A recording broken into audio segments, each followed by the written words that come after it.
Good morning, Shavua Tov. We're doing Psalm 30, as those of you who've been online for a few minutes know. We've done this one before, but it's appropriate in honor of Hanukkah. Psalm 30 presents us with a characteristic problem of many Psalms, but here I think it's more pronounced than in many other cases. What we have is we've got the psalm / poem itself. Then we have the traditions that are swirling around it. And it's like, so part of what we have to do is not only try to parse the poetry of the psalm to see what it's teaching us and what the poet David HaMelech is telling us, but we also have to we're required, because it's also a psalm that's used for all sorts of ritual purposes, to fit that into the rubric of the psalm's use within our liturgy. And a lot of this comes up right in the first pasuk. Some of the other stuff is going to come up, a little later this morning, but the first pasuk gets us right into this quagmire. We use this poem for many things. Whenever you see a list, by the way, someone already this morning, Margot, mentioned that she says this psalm on a regular basis, and a lot of people do as lists of psalms for refuah shlema. This is in the list of psalms that's recited for those in trouble, and specifically for those who need a speedy recovery from disease. So it's in that area, but most commonly we say it every morning. Most people, I'll talk about that in a second, most people say it every morning as the introduction to Psukei de Zimra, an introduction to the other psalms, the other works of David HaMelech, which get us into the mood for tefillah. We'll talk more about Psukei de Zimra in coming weeks. So that's like a daily basis for most people. However, it's also very commonly, famously recited on Hanukkah. Many people, especially in Chutz La'aretz, recite this poem as an addition. So we do it either as here in Eretz Yisrael, Minhag HaGra has become very common in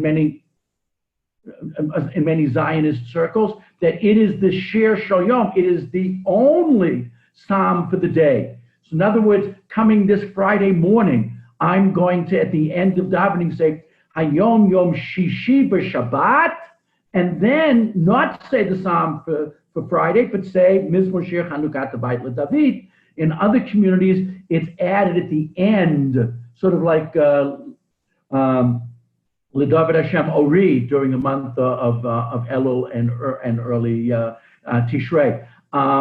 But okay, that's a separate argument. So we use this poem a lot, and the use of the poem in the sense of being used as an introduction to Psukei de Zimra and on Chanukah is, of course, based on the first pasuk. And so let's take a look at this first pasuk and see what it can mean. And it says Mizmor Shir. Now the expression Mizmor Shir means that it's musical and poetic. A shir in biblical Hebrew means a poem. And sometimes or often they were set to music, but not always. Mizmor, Zemez, Mira means it's musical. So we've got music, we have a poem, which is Chanukat Habayit LeDavid, a dedication to the house of King David. So already we see that a lot of the rabbinic use of the poem in Jewish tradition, whether for Hanukkah or for Psukei de Zimra, is based on the fact, it's dedicating the Beit HaMikdash. So on a daily basis, which I don't say, I'll tell you why in just a moment, the daily basis purpose is right after we've said Korbanot, we've recited the verses and Mishnayot about bringing sacrifices, the offerings in the temple. We talk about dedicating the temple. And for many people here in Eretz Yisrael, especially, this is how we start the davening. Since we're starting the tefillah, we're talking about our Beit Mikdash Ma'at, our miniature temple, which is our synagogue, our Beit Knesset. So that's why sometime in either the late 16th or early 17th century, the custom developed to recite this at the beginning of davening. Now, for Sephardim, it's a little bit different. They say it a little bit later after Hodu, but it still is about the idea of like entering into Beit Knesset, entering into the morning avodah, the divine service of the morning. The Vilna Gaon, writing in the late 18th century, late 1700s, or 150 years or so, maybe 200 years after this custom developed of reciting it on a daily basis, said, no, we don't do that, especially Ashkenazim, because you shouldn't recite any mizmarim, any tehillim, before you've said Baruch She'ama. In other words, Baruch She'ama is a bracha on the recitation of Psalms getting ready to daven. So all of the Psalms should be between Baruch She'ama, the blessing at the beginning, and Yishtabach, the blessing at the end. So he, and initially many Lithuanians, briskers,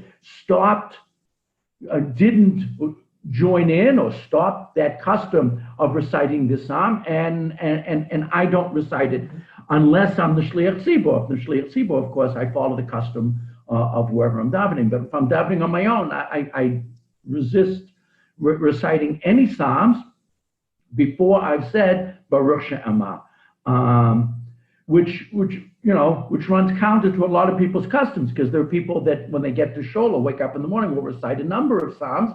But I like I said, I resist that, and it's after Baruch She'ama. Okay, so that's custom number one, based upon it's the Beit HaMikdash, Chanukat HaBayit LeDavid.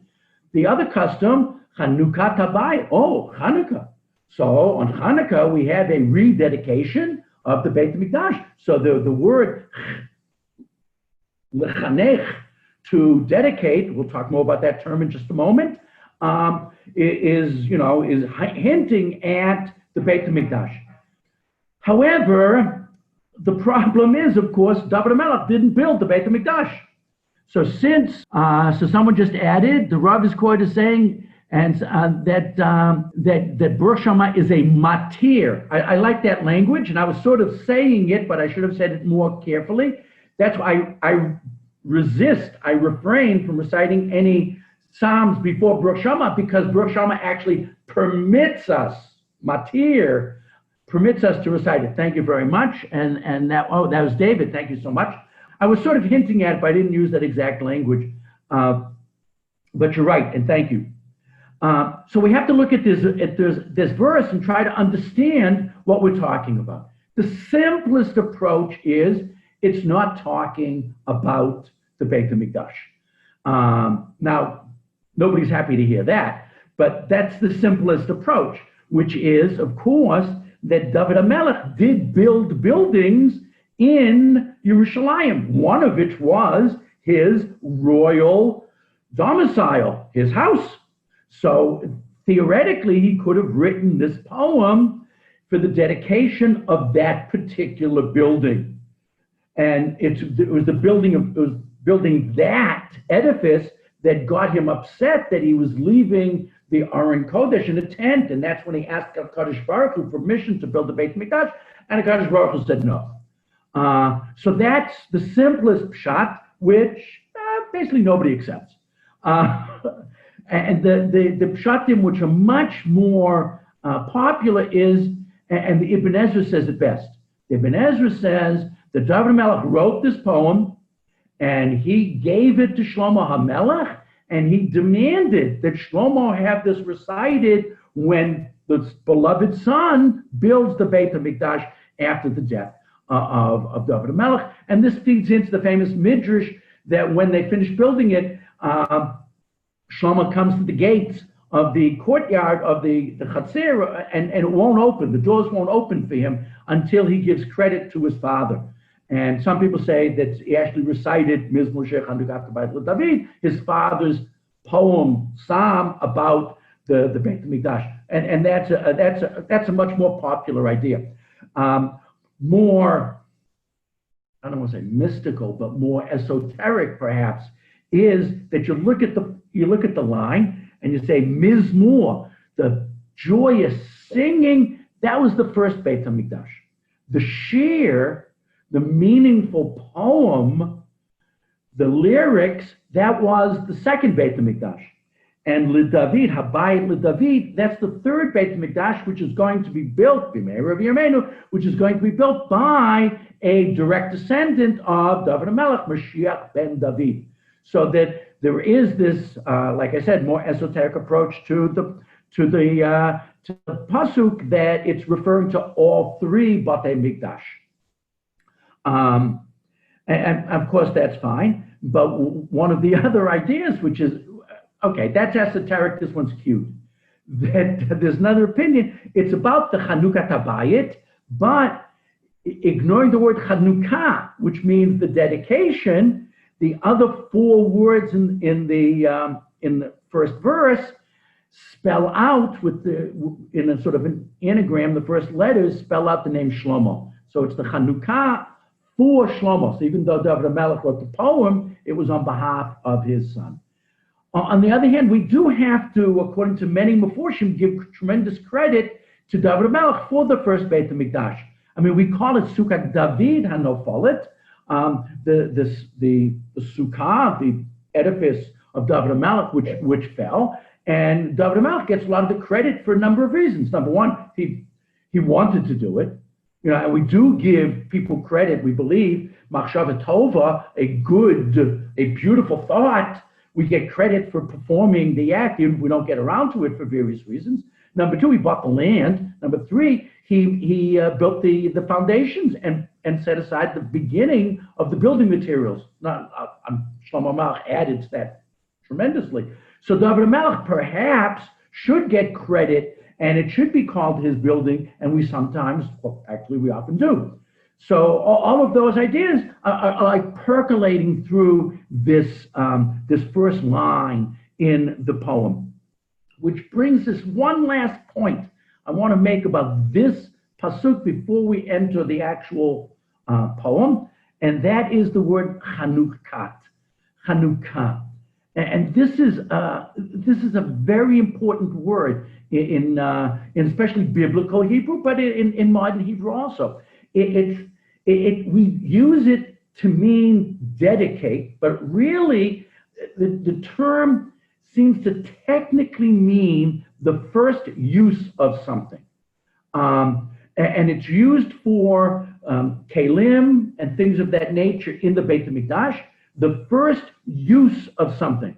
And this means that first use has a lot of meaning. In other words, it helps us to figure out how to use it, but it also strengthens, we believe, the product itself. A lot of things get much better through use. You know, I think of my tefillin straps. It's like, you get new tefillin straps, boy, they're a pain for a while. It takes a while, so you like break it in. And a lot of really valuable items that with time, you work out the kinks and you really get things going. As someone just added, that we use it Chanukah Tabayit when someone has a ceremony dedicating a new house, and that we use it for that too. But I really want to take that term the way we mostly use it today. If you survey the use of the term or the root chet, nun, chav sofit, chanach, we usually use it for education. And this is an extremely important idea, that using an item, lahavdil, we're also educating the item and ourselves into its use. We're getting used to using it. But when you bring that to a child, that what we're saying is educating child means that the child actually does things, that we're trying to keep Jewish education, what we call chinuch, as little about theory and philosophy and mostly about hands-on. It's about doing things. And that's what real Jewish education, and I hope all education is about. Yes, we do need theoretical knowledge, but whether we're talking about, halacha or we're talking about math, the real education comes in the actual doing of whatever the task, whatever the concept might be. And so our term for education is about action and doing it. Education is the beginning, David, and it just added David Hochheiser, who we always have to thank for our, all our technical needs. He's the one who sets all this up. But he also learns with us. But that idea is true. But the beginning is about action. There's no chinuch. There's no chinuch if there isn't maaseh. And that's very, very important. I think that's true of all education. I mean, you can have, limud. I like the example of driver's ed, or you can use a bicycle, of driver's ed. You sit in the classroom in different states in America have different rules, but other countries, you have, depending on hours, whatever, a number of hours of theory, classroom, and then only then you go out into the car. But that you don't know how to drive through those hours in the classroom. You only know that from when you're out there in the field, and that's why Jewish education is all about action. We understand that, and the very term means the child is educated when the child does it, and I think that's important for kids. I think it's important for adults. And that's what we're talking about here. That it's the use. The term chinuch means use, action, and Be'ezrat Hashem, that's what happens with our offspring and our students as well.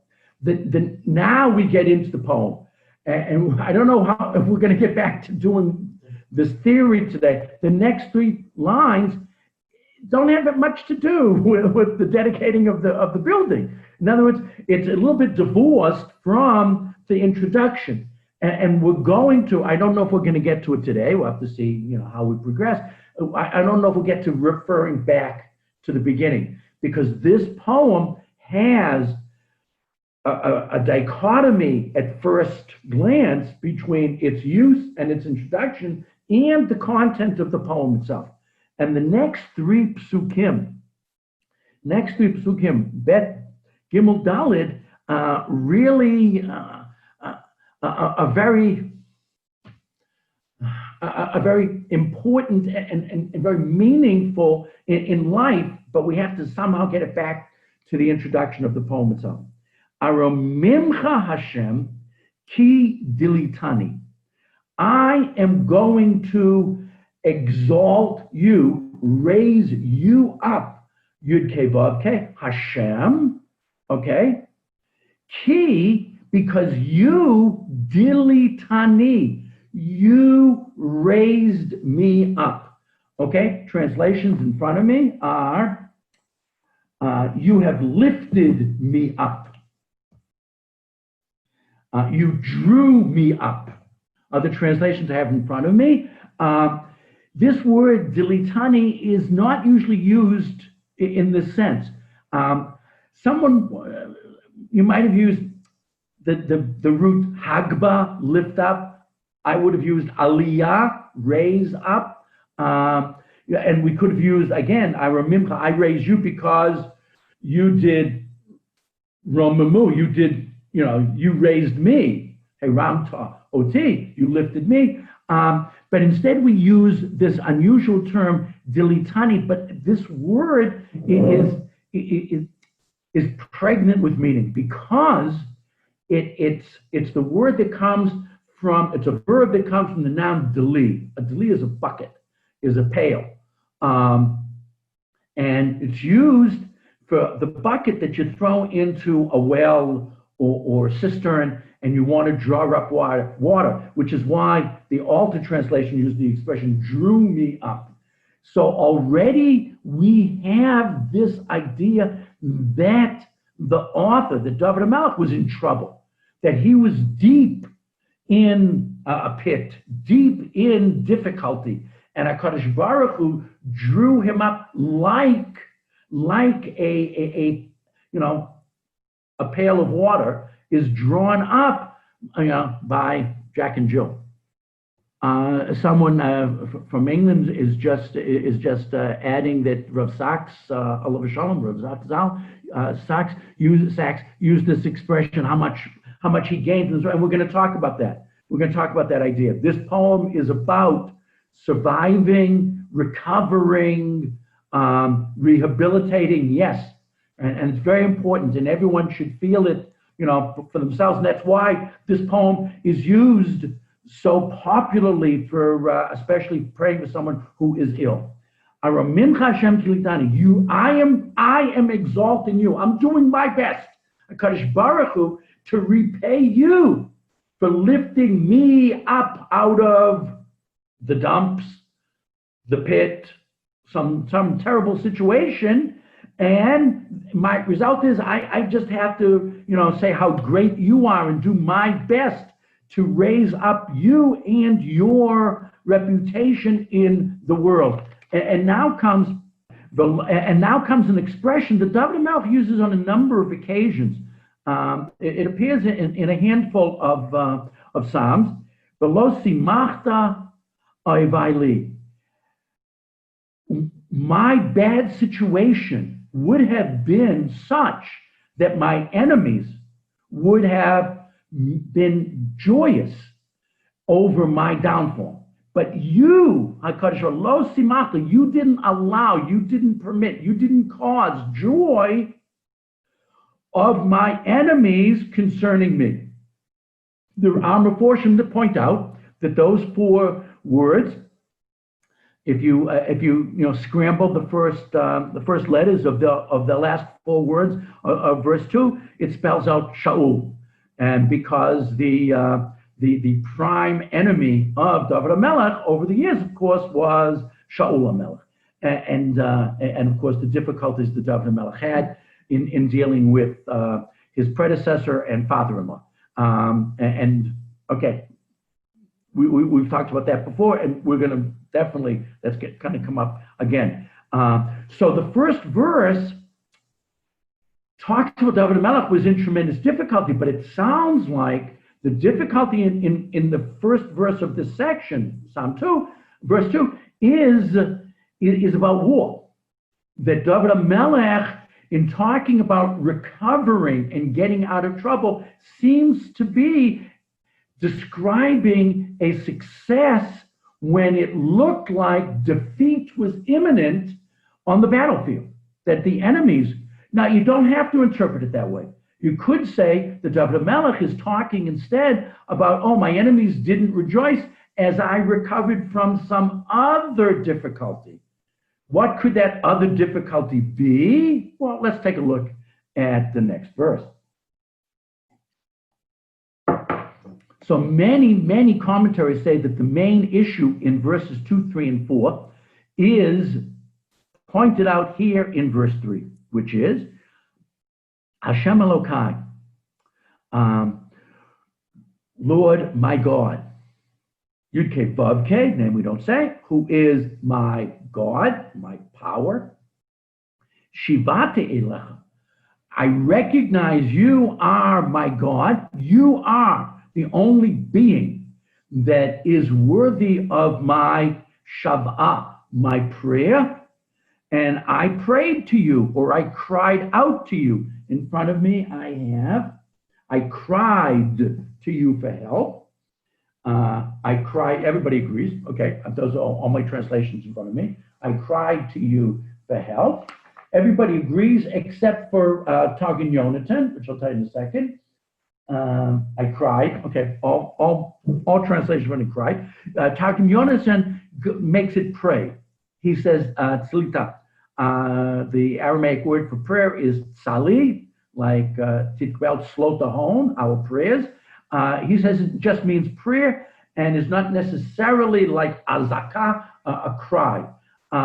Now, I love this word. People that learned Ashrei here, Psalm 145, remember that at Shavatam Yishma V'Yoshiem, that God heard my Shav'ah and Yoshiem and saved me. I think that both of those words really, although sometimes we say that the root of Shav'ah is Shin Vav Ayin, I think the root is really just like Yeshua, is really Shin Ayin Hey, Shin Ayin Hey, both of them, and it's related to God turn to me, and I think this means to turn to God, and I think that real prayer is when we turn to God and we have a reciprocal action from HaKadosh Baruch Hu. We're reaching for God and God reaches back, and I think that's what the best idea, the epitome of prayer is, us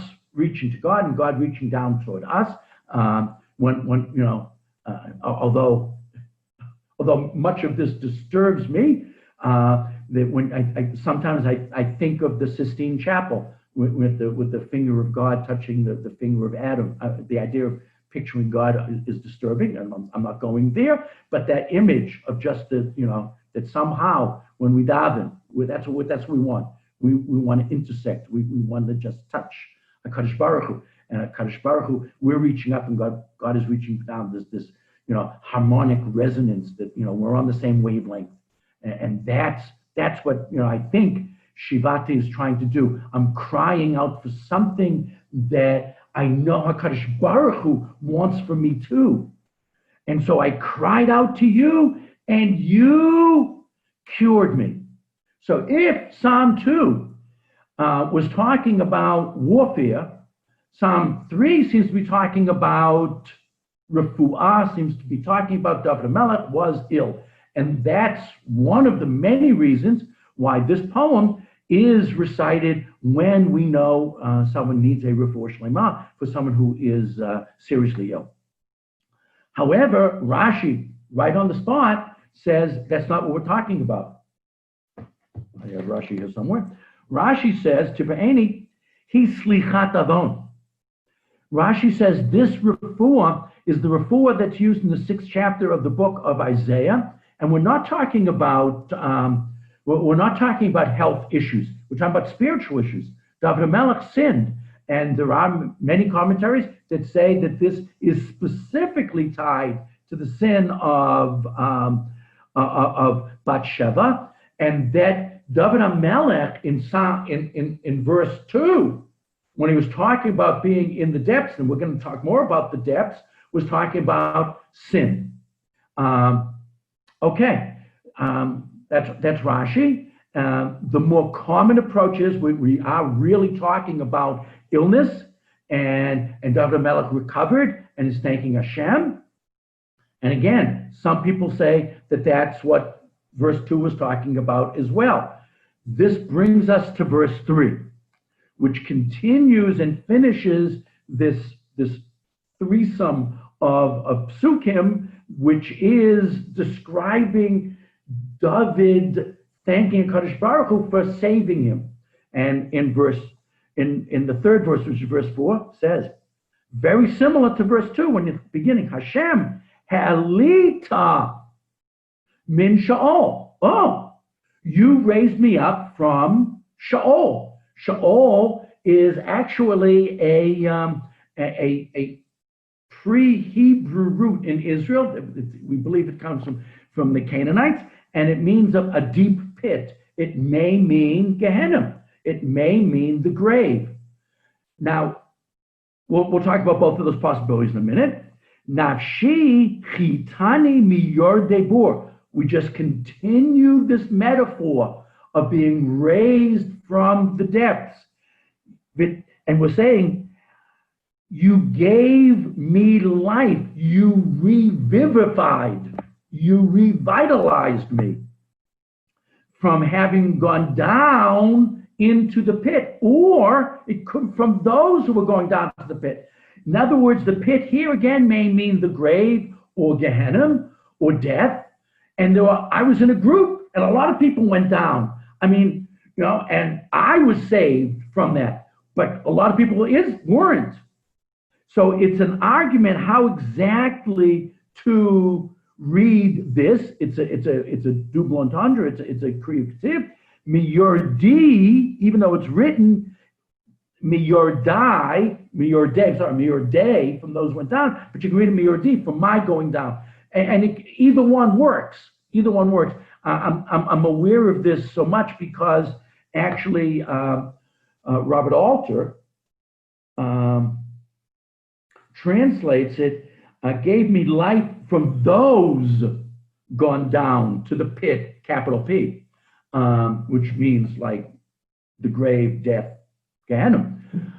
So we've got three verses that are talking about David HaMelech being in trouble. I think the most common approach is that all three of these verses are really talking about refuah and choli and disease. I don't think so, though. I mean, personally, even though I think that is the most common approach, personally, when I read this, I think that David HaMelech in each verse is talking about three different disasters in his life. The first one is talking about warfare. The second one is talking about illness. And David HaMelech had a couple of very severe illnesses. After the sin with Bathsheba, he was ill, but toward the end of his life, after the census, he becomes very, very, the sin with the census becomes very, very ill. And Kadosh Baruch Hu cures him in both cases when his situation seems extremely dire. And then the third one, I think, is really talking about sin. He's thanking Kadosh Baruch Hu specifically for saving him from sins that other people committed and died over them, or went even worse, or went to Gehenna over them. And the Kadosh Baruch Hu forgave him. David HaMelech, like his progenitor, like the beginning of his line, Yehuda, is the famous Baal Tshuva. And that's part of the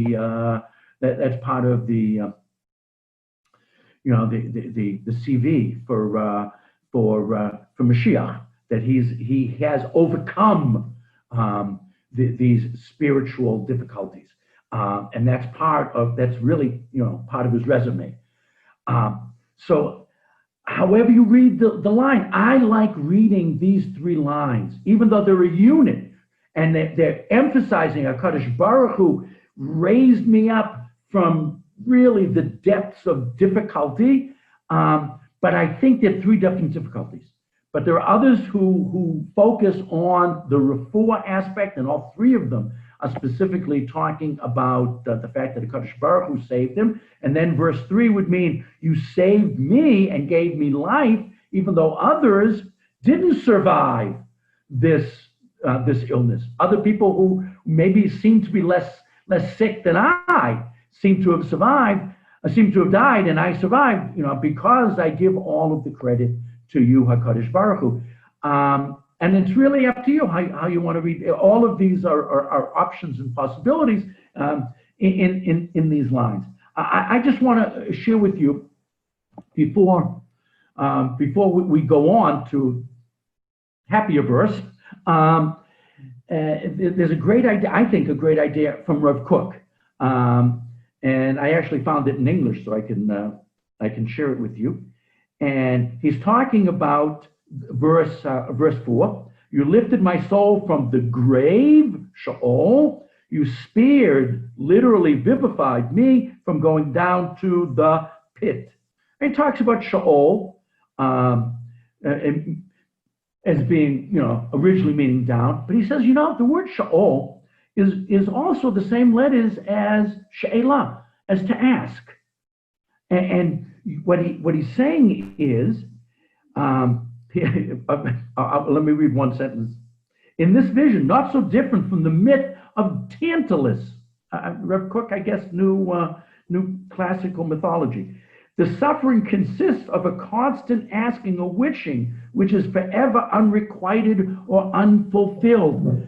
Sheol, Gehenna may be this obsession with getting something and not being able to get it. That may be the actual issue that makes something actually, if I can use the expression, hell. And you perhaps create your own Gehenna because you quite often are asking for things that you just can't get, that are just unattainable, and you just keep asking. And so that's what he's saying, that may be what the term means, that maybe it's not really, I mean, it may have been based on that ancient pre-Hebraic expression, but when it comes into Hebrew, we continue to use it because it has that, it's just pregnant with meaning. That it's, we brought this on ourselves by asking for things that either we don't deserve or we just can't get. So then he goes up. True, Sheol is torture, but at least one is still alive. In the very wish, there is evidence to spark of life. Life one wants, and ultimately what one wants is life itself. In other words, as long as I have questions and desires, I'm alive. And that's very powerful. The Rav Kook who was a seeker and a searcher in life, understood that, both in terms of coming to Eretz Yisrael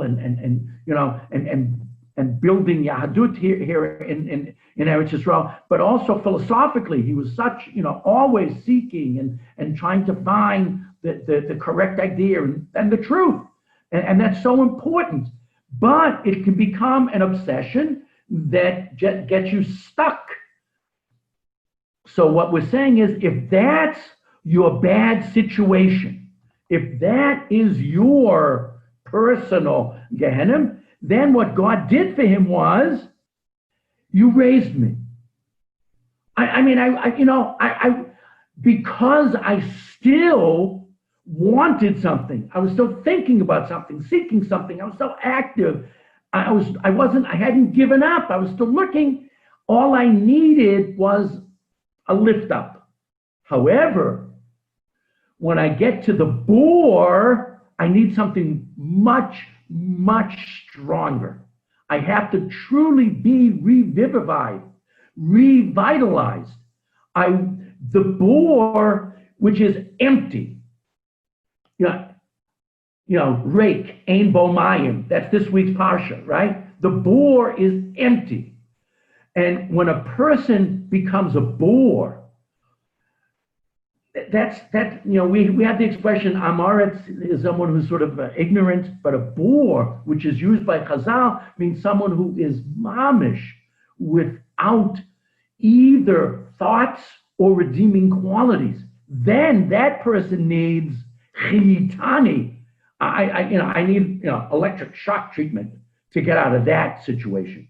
If I may be asking for things that are beyond my grasp. I may never get the answers. I may be asking for things I shouldn't be asking for. But as long as I'm seeking and asking, I just need a nudge. I just need I need an escalator. Okay? But if I'm in the bore and I'm really empty and I'm really have reached a point where there's nothing going on in my life or in my brain or in my soul, then the Kadosh Baruch Hu really has to do something drastic. And that's why the term is chiyitani. You gave me life. You brought me back from the dead. And that's a very, very powerful image. And again, I think that this verse, although it could be talking about medicine, I can't deny that. I think this verse is talking about his experience with sin. And that the three items in the three psukim are, first, warfare, second, disease, and then his spiritual issues. Oh, someone just like connected verse 4 to verse 1, and that's beautiful. Whoever said it, okay. Said that David HaMelech his request, which wasn't granted, which was driving him mad, was he wanted to build the Beit HaMikdash. That was his request. And even though he couldn't build it, HaKadosh Baruch Hu gave him credit for it, and therefore he wrote this poem. So that would put verse 4 in consonance with that interpretation of verse 1. Excellent. Thank you very, very much. That idea is actually very, very cool. So we've got the introductory verse, which has its own issues, but and we're not sure exactly how to understand it. David wrote it for the future. David wrote it for something else.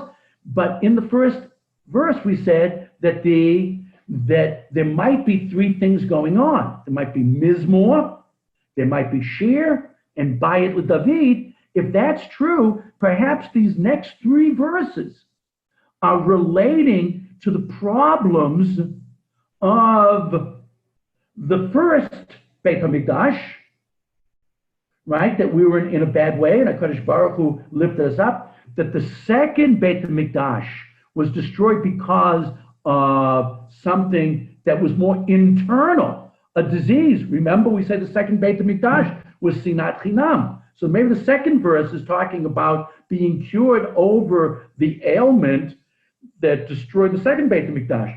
And the third Beit HaMikdash, maybe that's talking about our recovery from the Shoah. Maybe it means we the Jewish nation being revitalized here in Eretz Yisrael. Maybe this is some sort of siman about what we need to get the third Beit HaMikdash, which is a true renewal. And maybe that's what we're going through right now. We hope that this our Medina is that that rebirth. Although in the Knesset it looks like the patient might be ill again, but that's something else. Don't want to go there. Okay, I'm running out of time, but let's see if we can get in one more pasuk, because David HaMelech talked about, HaKadosh Baruch Hu, you raised me, elevated me, escalated me, to the top. And now, verse Hey, Zavu Lashem. This is a common trope in Tehillim, which of course is the poet, usually David HaMelech, calls on others to join him in praising HaKadosh Baruch Hu. After the greatness of HaKadosh Baruch Hu has been mentioned and has been described, okay, then there is this, okay, now it's time to, let's sing. Zamur Lashem, sing to Hashem, Chasidav.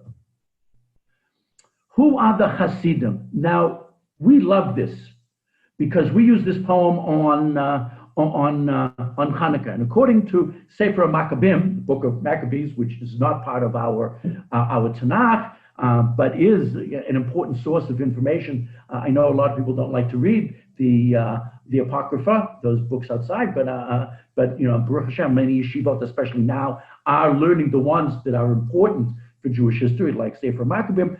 In Sefer Maccabim, first book, second chapter, the author, whoever it is, the author of Sefer Maccabim, says that Matityahu called those followers of him, and later who were called the Hashmonaim, and later called the Maccabim, he calls them Hasidim. The first time that the term Hasidim was used for a specific group was the followers of Matityahu and then Yehuda HaMaccabi. They didn't call themselves the Maccabim. They called themselves the Hasidim. So you can put it into that context. Zamul Hashem Hasidav, the joyous singing to HaKadosh Baruch Hu came from those who survived, and those were his Hasidim. Who was Hasidim? The people that won the Hanukkah war, and that that fits in beautifully. But of course, Pshat is those who are pious. Hasidim are those who go lifnim mishurat adim, who go beyond the letter of the law, and that's what the term means. The hodu lezecher kadsho, hodu give thanks, acknowledge the mention of HaKadosh Baruch Hu's infinite sanctity and holiness. So we're doing two things. We are doing one thing which is musical and something else which is cognitive. We are singing how great HaKadosh Baruch Hu is, and we are thinking about and giving thanks and acknowledging the sanctity, the holiness of HaKadosh Baruch Hu, which did all of these wonderful things for us. And the thing that we get the most from the sanctity of HaKadosh Baruch Hu is reciprocal sanctity. As we become holy through this connection with HaKadosh Baruch Hu. That HaKadosh Baruch, in all of these psukim, we're talking about a symbiosis here. That HaKadosh Baruch Hu raised us, so we do Aramimcha Hashem. Hashem, we talk about Hashem's sanctity because we got sanctified.